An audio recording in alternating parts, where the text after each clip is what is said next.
మాజీ ఎంపీ హర్ష కుమార్ సోనియా గాంధీకి ఒక లేఖ రాశారు. పాస్టర్ ప్రవీణ్ పగడాల మృతికి సంబంధించి ఇదంతా కూడా హత్య అంటూ కూడా లేఖలో ఆయన పేర్కొన్నారు. దీనికి సోనియా గాంధీ ఆరా తీశారు, రిప్లై కూడా ఇచ్చినట్లు కూడా తెలుస్తుంది.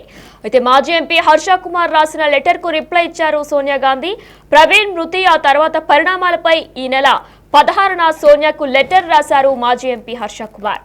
హర్ష కుమార్ లెటర్ కు రిప్లై పంపారు సోనియా గాంధీ. ప్రవీణ్ మృతిపై హర్ష కుమార్ లేవనెత్తిన అంశాలను నోట్ చేసుకున్నట్టు కూడా వెల్లడించారు సోనియా గాంధీ. అయితే మార్చి 24న పాస్టర్ ప్రవీణ్ పగడాల మృతి చెందారు. దీనికి సంబంధించి గత వారం రోజుల క్రితమే ఇదంతా యాక్సిడెంట్ అంటూ కూడా పోలీసులు పోస్ట్ మార్టం రిపోర్టు అలానే సీసీటీవీ కెమెరా రికార్డును కూడా మీడియా ఎదుట ప్రవేశపెట్టారు. అయినా సరే ఇవన్నీ అవాస్తవాలు, ఖచ్చితంగా ఇది హత్య అంటూ కూడా మాజీ ఎంపీ హర్ష కుమార్ దీనికి సంబంధించి న్యూస్లు ఎప్పటికప్పుడు నిలుస్తూనే ఉన్నారు. ఈ నేపథ్యంలోనే మరొకసారి సోనియా గాంధీకి కూడా ఏప్రిల్ 16న పాస్టర్ ప్రవీణ్ పగడాలకు సంబంధించి మృతికి సంబంధించి లెటర్ రాశారు సోనియా గాంధీకి. సోనియా గాంధీ దీని గురించి ఆరా తీస్తున్నట్లు కూడా తెలుస్తుంది.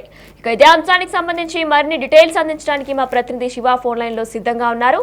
రైట్ శివ, అయితే సోనియా గాంధీకి ఏప్రిల్ 16న మాజీ ఎంపీ హర్ష కుమార్ లెటర్ రాసినట్లు కూడా తెలుస్తుంది. మరి ఆ లెటర్ లో ఏముంది, సోనియా గాంధీ ఏ విధంగా ఆరా తీశారు?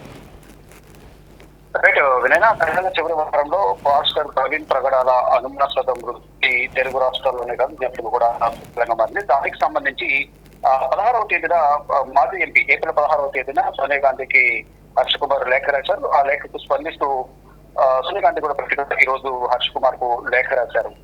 అయితే ప్రవీణ్ మృతి ఆ తర్వాత పరిణామాలపై ఆయన రాసిన లేఖకు హర్ష కుమార్ లెటర్ కు సోనియా రిప్లై ఇచ్చారు. ప్రవీణ్ మృతిపై హర్ష కుమార్ లేవనెత్తిన అంశాలను నోట్ చేసుకున్నట్లు కూడా సోనియా గాంధీ వెల్లడించారు. అంటే ద్విచక్ర వాహనంపై వెళుతూ మద్యం సేవించి చనిపోయాడు అనేది ప్రధానంగా పోలీసుల దర్యాప్తు తేలింది. సీసీ ఫుటేజ్ ఆధారంగా కానీ ఆయన వెళ్తూ రోడ్లపై పడిన వీడియోస్ కొన్ని సోషల్ మీడియాలో వైరల్ అవుతున్నాయి. దానికి సంబంధించి ప్రధానంగా పోలీసులు అయితే డ్రింక్ చేయడం వల్ల యాక్సిడెంట్ జరిగిందా అనేది కోణంలో కూడా ప్రధానంగా వారు చెప్తున్నారు. కానీ హత్య అనేది ప్రధానంగా క్రైస్తవ సంఘాలకు సంబంధించి కానీ ఇటు హర్ష కుమార్ కూడా ప్రధానంగా కొన్ని ఆరోపణలు చేస్తున్నారు. దానికి సంబంధించి సోనియా గాంధీకి లేఖ రాశారు. దానికి సంబంధించి ఇప్పుడు ఆవిడ సోనియా గాంధీ కూడా ప్రధానంగా రిప్లై ఇస్తూ అన్ని కూడా ఏదైతే హర్ష కుమార్ ఎవరైతే అంశాలు ఏదైతే ఉన్నాయో అవన్నీ కూడా నోట్ చేసుకున్నట్లు సోనియా గాంధీ అయితే రిప్లై లెటర్ లో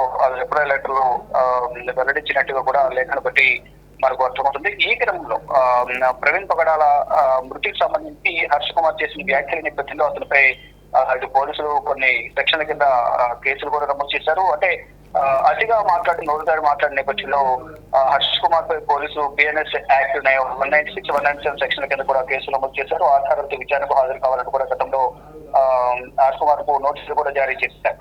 అయితే పదవులు అంటే శృతి నుంచి వ్యవహరిస్తున్నారు, అనవసరంగా వ్యాఖ్యలు చేస్తున్నారు అనేది హర్ష కుమార్ పోలీసులు కూడా మాకు ఆగ్రహం వ్యక్తం చేశారు.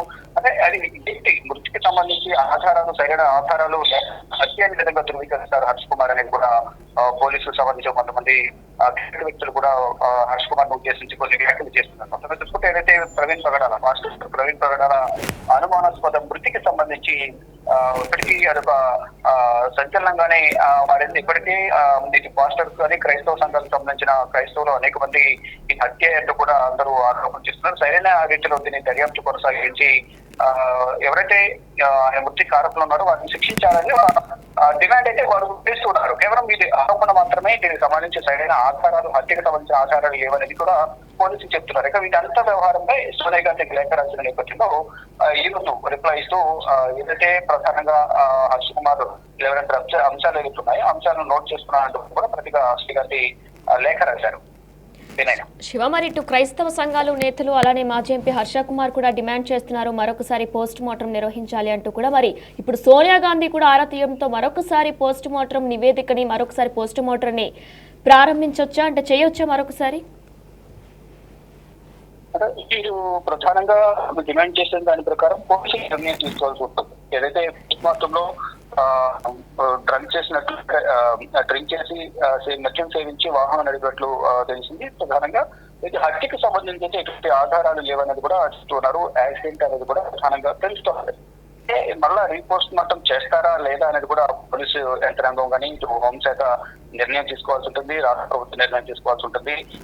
అంటే ఉన్న సీసీ ఫుటేజ్ ఆధారంగా హైదరాబాద్ నుంచి సందర్భంలో రామవరపేట రింగ్ రోడ్ దగ్గర కానీ ఇతర ప్రాంతాల్లో రోడ్డుపై పడిపోవడం, ఆయన రోడ్డుపై పడిపోయిన దృశ్యాలు సోషల్ మీడియాలో ఎక్కువ వైరల్ అయ్యాయి. అప్పటి వరకు కూడా ఇది హత్య అని అందరూ కూడా భావించారు. తర్వాత ఎప్పుడైతే వీడియోస్ అన్ని బయటకు వచ్చాయో అది కొంత ఇది యాక్సిడెంట్ గానే కొంతమంది భావించారు. కానీ ఇది హత్య అంటూ కూడా మళ్ళీ దీన్ని తెర మీద తీసుకొస్తూ పోస్ట్ మార్టం నిర్వహించాలని ఒక ప్రధాన డిమాండ్ అయితే వినిపిస్తుంది. మరి ప్రధానంగా ప్రభుత్వం కానీ ఇటు అధికార యంత్రాంగం ఇటు పోలీసు యంత్రాంగం ఇటువంటి నిర్ణయం తీసుకుంటుంది అనేది కూడా వేచి చూడాల్సి ఉంది. Vinayaka. Right Shiva, thank you. Pastor Praveen Pagadala మార్చి 24న మృతి చెందారు. ఇక ఈ నేపథ్యంలోనే ఈ మృతిపై ఇప్పటికే ఇటు క్రైస్తవ నేతలు, క్రైస్తవ సంఘాలు, క్రైస్తవ సోదరులు, ఇటు మాజీ ఎంపీ హర్ష కుమార్ కూడా ధ్వజమెత్తుతున్నారు. ఖచ్చితంగా రీపోస్టం నిర్వహించాలంటూ కూడా వారు ప్రధానంగా డిమాండ్ చేస్తున్నారు. అయితే గతంలో కూడా పోలీసులు సీసీటీవీ రికార్డ్ అసలు మార్చి 24న ఏం జరిగిందనేది కూడా మీడియా ముందు బయట